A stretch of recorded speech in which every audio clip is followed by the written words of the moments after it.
pozdravljeni. Moram reči, da tudi sama, sem še dvakrat predala to, kar je Daljica govorila, moram kar fajn zadihati, da ne začnem odpisati, pa Luka. Pa tudi ob obiskih nekaj malih je bilo po teh institucijah, pogrešven je hudo, ne? Čistko.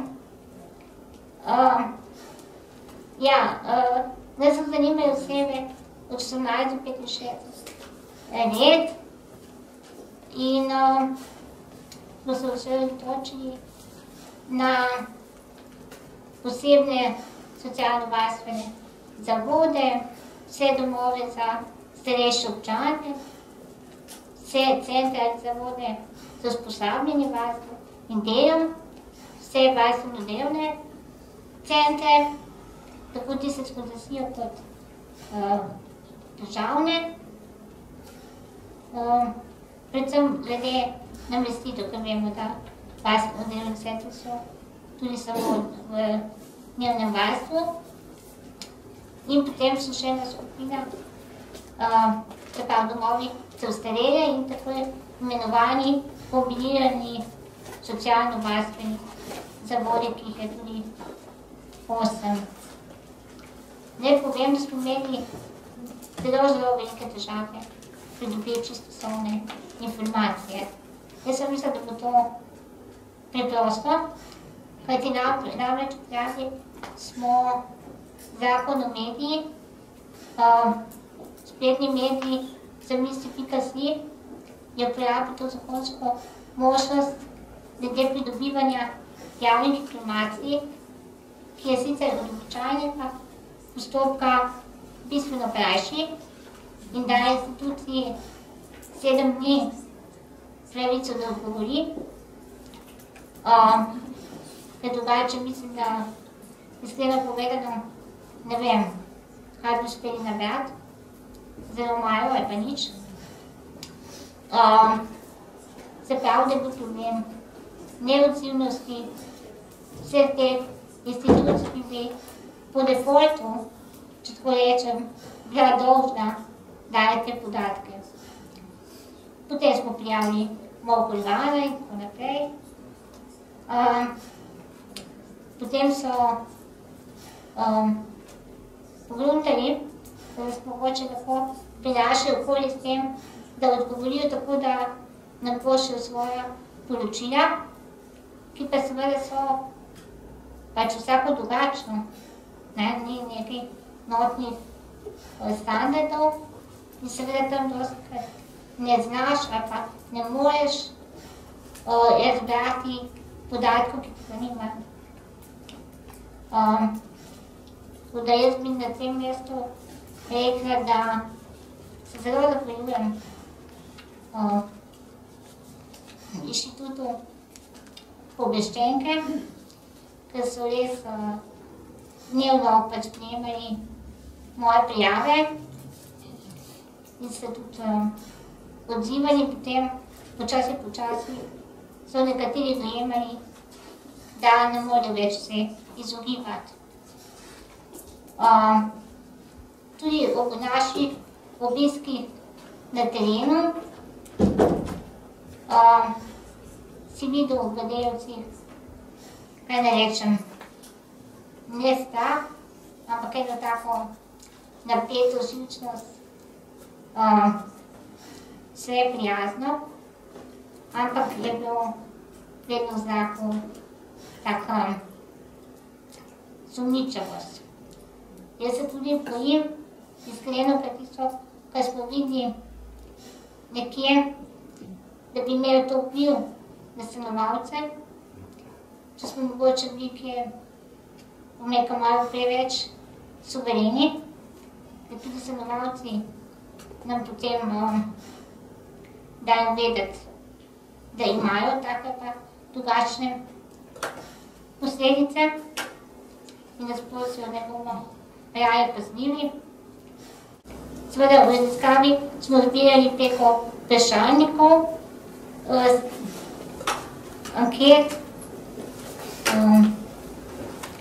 veliko smo tudi nabrali iz uradnih virov, se pravi, tako kot sem rekla, iz javnih zavodov, poročil, hišnih pravil.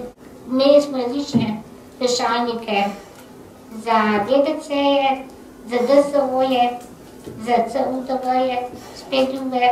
Naj povem, da za DSO-je smo pač samo vprašali za dve stvari, in sicer število mlajših oseb v DSO-ju in zakaj so tam. Odgovori, nekateri so bili res bizarni z mojega vidika, ker je alkoholik, ker ima amputirano nogo, zaradi slabih življenjskih razmer, je imbecil, je bil en odgovor. Tako ne. Povej še številko, 945 sezonov. Točno to, hočem povedati, 945. In kar je najbolj grozljivo, tega podatka ministrstvo ne beleži, do sedaj ga niso zaznali. In ko sem jaz pisala socialni inšpekciji, preden se ni povedal številko, mi je rekla, to je mogoče manjši delež. Manjši delež. Ker imamo na podlagi 50. člena zakona o socialnem varstvu, imamo samo 2 DSO-ja, ki imata, ki zadovoljujeta ta člen, in sicer da bodo mlajši invalidi imeti svojo enoto v domu. In to ne bi bil DSO Bežigrad, pa Fužine. Čeprav Fužine ne vem zakaj, ker je tam samo ena personera, za enega moškega, ni pa posebne enote. Pustimo to, se pravi vsi ostali, tukaj govorimo o DSO-ji, so pa pač tam, kjer so. In to imenuje socialna inšpekcija v manjši meri. Skoraj 1000 ljudi. To. Potem sem pa najdela v poročilu na strani socialne inšpekcije 2014 še razlago, kjer pravijo, da dejansko je zaznati, da v domovih, kjer ni več polne zasedenost, ker so kapacitete pač niso vse zapolnjene, sprejemajo mlajše ljudi. Se pravi, tisti domovi, ker je treba napijati še kakšno prazno posteljo, pa ni več starostnikov, potem začnejo iskati, kaj je se tako pač izražam, tudi tiste na robu s čim z najrazličnejšimi težavami, ki mogoče nimajo nič veze s tem, da živijo oni v instituciji. Se pa vse nivo tega sprejemajo mlajše pač znižuje. In se tako umetno rešuje vse te druge težave, ki nastajajo. No, potem tehnično delo bo tudi kar naporno, ker dejansko se moraš vse prej pripraviti. Moram reči, da so bili prijazni, ko smo se najavili, so nam tudi dali podatke, razkazani. Ker pač niso drugače.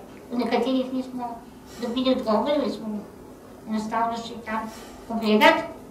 Mene žalosti, ker v bistvu ministrstvo še plačuje vse to, se država to vse plačuje, da bi mogli vsi to izstrediti, te podatke, izstrediti.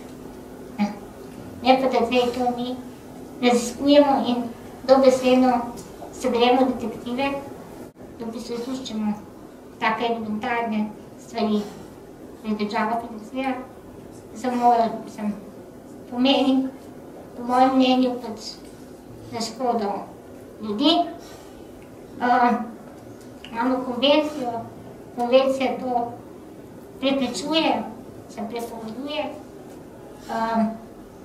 In nič, jaz sem vesela, smo vsaj toliko zbrali, da bomo kaj od tu naprej kar premakali, predvsem pa, da bo odgovorne, ki to financirajo in ki bi mogli skrbeti, da bi imeli drugačen sistem, da bo vsaj malo sram.